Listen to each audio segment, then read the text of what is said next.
Hi, it's John again, and I'm back with another DCC installation video. This time I'm going to install a decoder into this N-scale Bachmann Spectrum Dash 8. I think we all have a model similar to this. This came out of a train set that I got probably about 10 years ago, and it's just nice enough to where I didn't want to get rid of it, but it's just bad enough to where I keep putting it off and putting it off. Well, I finally got around to installing a LokSound Select Micro decoder into this, and because of the way the model is, I decided to hardwire the entire thing, including hardwiring track power to the trucks, or from the trucks to the decoder, I should say. So I'm going to show you that entire process from the start to the end. And while we're at it, we're going to upgrade the couplers because this thing came with those horrendous Arnold Rapido couplers. And I should mention also that the tools you need for a DCC install like this one are all listed on the Model Railroading 101 episode that came out in 2018. It's all about basic DCC installation tools for beginners. So let's head over to the workbench and get started.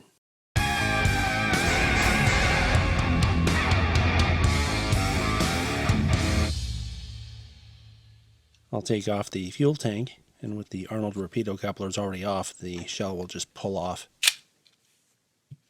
So one of the things I also dislike about this locomotive is the color of the LEDs. Look at this.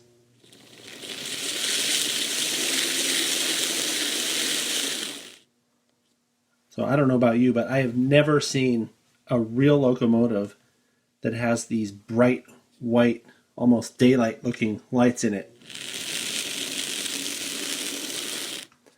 I have seen some ditch lights on passenger locomotives that look like that, but never a freight locomotive like this one.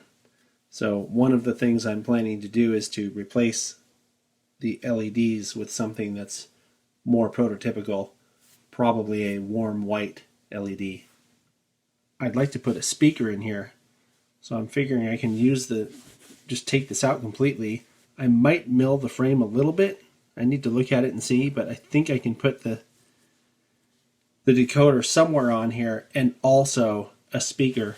And I'd like to use a speaker that's like this. This is what I'm going to shoot for. Now if I have to go smaller, I'll go smaller. Don't really care. But the important thing is I want to get rid of the board. This is tape here. It's just covering this crap.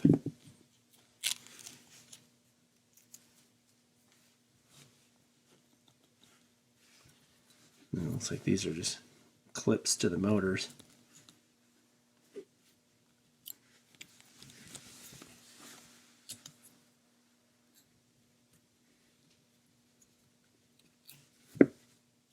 These mechanisms are all pretty similar. The Atlas mechanisms that I've taken apart and the Athearn all have the same setup here. You have your motor, which in this case is insulated by a cradle that holds it in place so that the motor does not contact the frame. Then you have these little, I think these are called universals, and then there's a worm, which is this little squiggly thing here. It looks like it's threaded. And the way it works is the motor turns these, and then the gear tower hooks up here and contacts that. Very simple design. And usually these are made so that they're the same on both sides, or if they're not the same on both sides, they're made so that they can only go together one way. So that way it's idiot-proof for people like me who aren't very good at this stuff yet.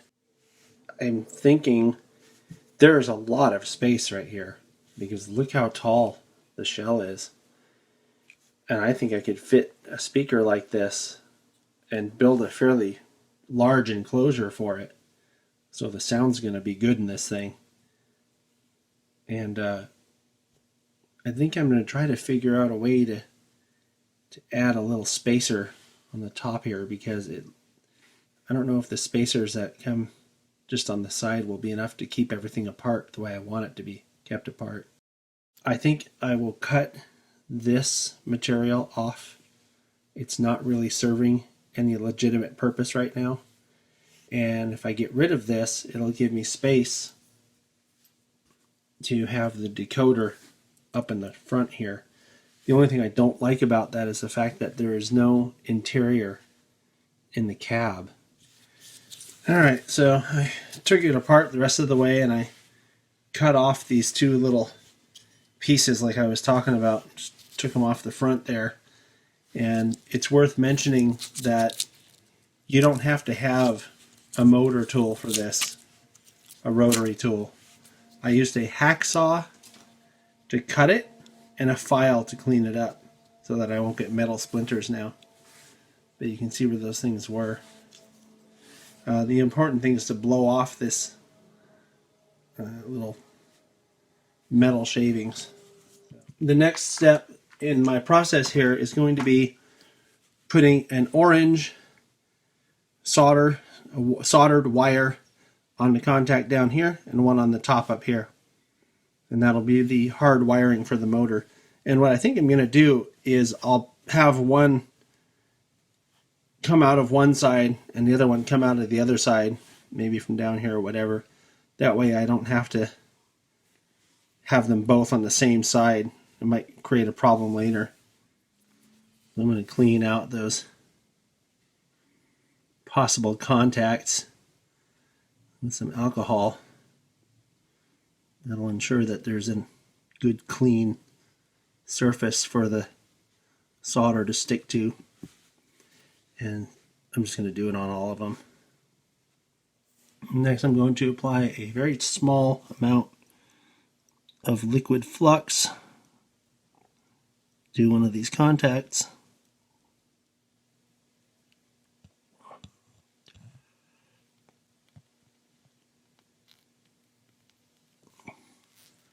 Alright, so I got my orange and gray wires here. You may be asking yourself, why am I using orange and gray wires? Orange and gray wires, by NMRA standard, go to the motor from the decoder.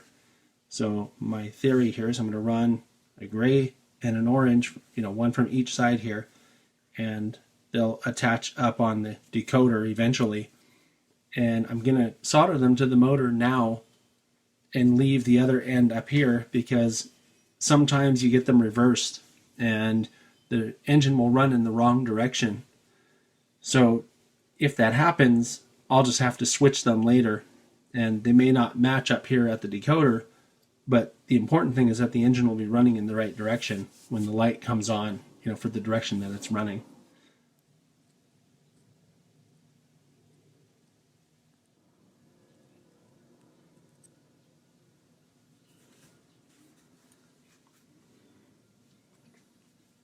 And you can tell when they're soldered because you can pick it up. I'm not saying you should do that, but that's one way to know for sure that they're on there securely. Alright, now I can start putting this back together.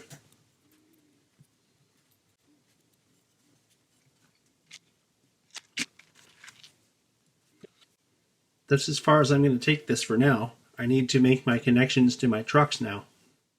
Alright, so I got my trucks, and I'm going to do the same thing with these. First I'm going to clean the contacts with alcohol.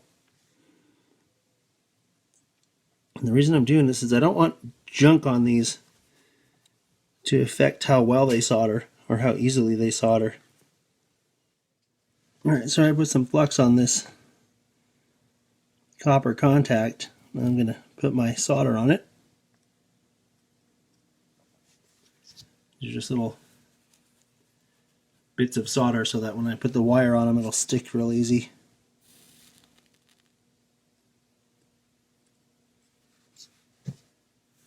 And while I have these apart, I'm going to give them one drop of Labelle oil. This is Labelle 108. And I'm putting only one drop on because you don't want to over lubricate these things. Alright, so I got two red wires and two black wires. I know the red wires kind of look like orange, at least they do in person. I'm assuming they probably do on the camera too. But what I'm going to do here is I'm going to solder the red wires to this side of this truck and the same side of this truck. and then the black ones will go on the other side. And the idea here is I want to have as robust of a connection as possible to the track power to feed the decoder.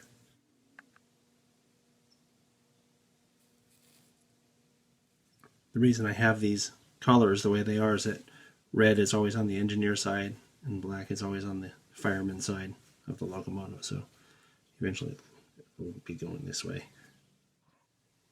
I need to put these back in the way they came out. And once again, these are made so that they're only supposed to go in one way. So it's pretty hard to mess up putting it back together.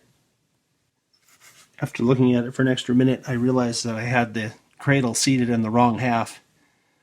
And the reason why it's the wrong half is because this side has these areas here that it's actually deeper, so you can fit the joints in there the way they're supposed to go. And at this point, it's really just a matter of fitting everything back together, as in all this gear stuff back in place. After some pretty serious fiddling, I figured it out that this piece has to bridge these tabs, and this piece has to bridge this tab, right? There's one on the top and one on the bottom. And then these pieces that stick up here go closer to the motor, and these matching pieces that stick up on this end go closer to the end of the locomotive. And this is important because if you don't put these in properly, the other side of the frame won't fit right. So I'm going to go ahead and put the other side over here together, and I'll be back. Need to put these spacers back on too. Can't forget the spacers. If you forget the spacers, you might short something out. Also, while I have this apart, I've cleaned this worm here. It had some gunk built up in it, and this one's actually pretty good. But anyway, I'm gonna put the spacers back in, get the gear towers in place, and we'll be ready to wire this very soon. So this is what it looks like when it's all put back together. I still need to put the screws in on the ends here, but I have my track power on the red and black coming from both trucks, front and back. And then I have the orange and gray wires coming up from the motor, which is also hardwired. So I'm going to test this with a multimeter to make sure I'm not having any connection between the two sides, and then I can start wiring the decoder after that. I've decided to place the decoder here. So I'm going to set it on there with some double-sided tape. This is double-sided foam tape. And my intention here is to put the decoder on now and do a little bit of testing with a test track to make sure I get the orange and gray wires connected properly. Because I mentioned before, if the orange and gray are reversed coming out of the decoder, the light, for example, will come on in the front and then the engine will go this way, and vice versa. So if it's reversed, then the light in the back will come on when it's running that way. So I want to make sure that I get them. Now, you can change it with CVs from what I understand, but I don't know how to do that. So I'm just going to make sure it's wired right in the first place.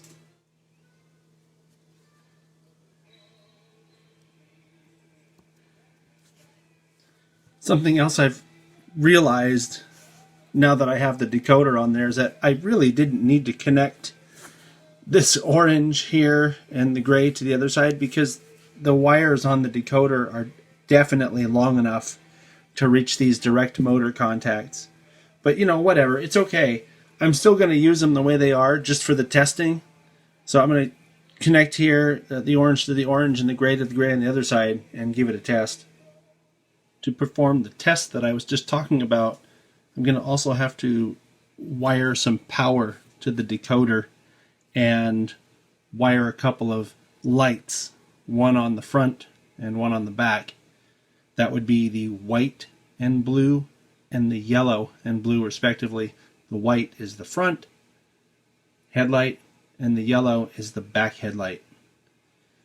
And once I have that on there, I just put it on the track and make note of which light comes on when I tell it to go forward, and which light comes on when I tell it to go backwards, and then to notice whether or not the locomotive is going in the same direction of the light that came on. So if the light with the white and blue connected comes on and it moves backwards, then I know that I have the gray and orange reversed compared to how they're supposed to be. It's really simple stuff once you get the basics down. This is one of the reasons why I'm showing people how to do this. I don't know that much about it, but I can do it.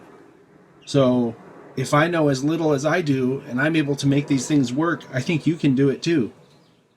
These are 750k ohm resistors, and I've seen these used before. They give the light a pretty good brightness, but it's not overwhelming, and it's not underwhelming either, so it should look pretty good once they're on. The reason you do this is because if you feed the LED the full 12 volts that come straight out of the decoder, you'll blow up your LEDs. They are not rated to take that kind of a load. So next I'm going to put the resistors in the line for one of these headlights so that I can do my testing. When I put this on the track, if I put the locomotive in one direction and the light comes on, then the locomotive runs that way, the other way, then I'll know I have to reverse my orange and gray wires. If I turn it on and the light comes on and it runs this direction toward the front, then I'll know that the orange and gray are in fact correct. So let's get the track out. One of the challenges you run into when you're doing an install like this is sometimes you end up having to redo some of the work that you've already done. And this is one of those times. I had the truck wires connected and all ganged together and connected to the decoder on both sides. And I was starting to get to the point where I could test if the motor was going to run right. And I found that there was an issue with the motor. So I took everything apart, put everything back together, and I've wired it all back together in a way that I can now test it. So I connected the decoder temporarily to my Lok programmer, and I'm just going to test to see if the lights work. And I ended up using smaller lights because the 3mm LEDs I have that I was going to use didn't fit. They were too big. So I'm using 1.8mm LEDs instead, and I'm just going to check to see if the lights work now. Oh, and it does. You see the light came on? And I have it taped down with electrical tape because the little LED holders that the locomotive came with were too small and they flopped around when I put them back in. So I'm using just some electrical tape here. So I'm going to finish connecting all the wires and then run a test to make sure that the engine is doing what it's supposed to do. Okay, so it took me a while, but I now have my track power right and track power left ganged together. So basically I have the power coming off the truck to the decoder from the front and the back on the black and the red. And I'm going to put it on the track real quick just to see if the lights are still working. That way I'll know that my track power is connected properly. And then the last part really is going to be putting the orange and the gray down to the motor leads and to test it after that. And the very last part is going to be the speaker. So I'll get my test track out and give it a try. I'll come back when I have the motor wires connected. You can see the lights on for it to move forward. And if I tell it to, I have to be careful because I don't want it to go off the track, but you can see that it moves forward when it's supposed to. And then if I want to make it move the other way, I can. You can't see, but you see the light is on. And it looks a lot better too, by the way, than the one that was on it. The next thing I'm going to do is I'm going to tape all these wires so that it's in a neat bunch of crap in here and not a big mess like it is now, then I'm going to put the speaker in. I haven't decided whether I'm going to put it facing down or facing up, but it should fit right in this area here. Alright, so I very carefully tucked all the wires back up in there, and I'm now loading the sound set for a General Electric, which is what this is. And it takes about a half hour, so as soon as the sound is loaded up, I'll put this thing on and we'll get to see how it works.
So that's how you hardwire a LokSound Select Micro into a Bachmann Spectrum Dash 8.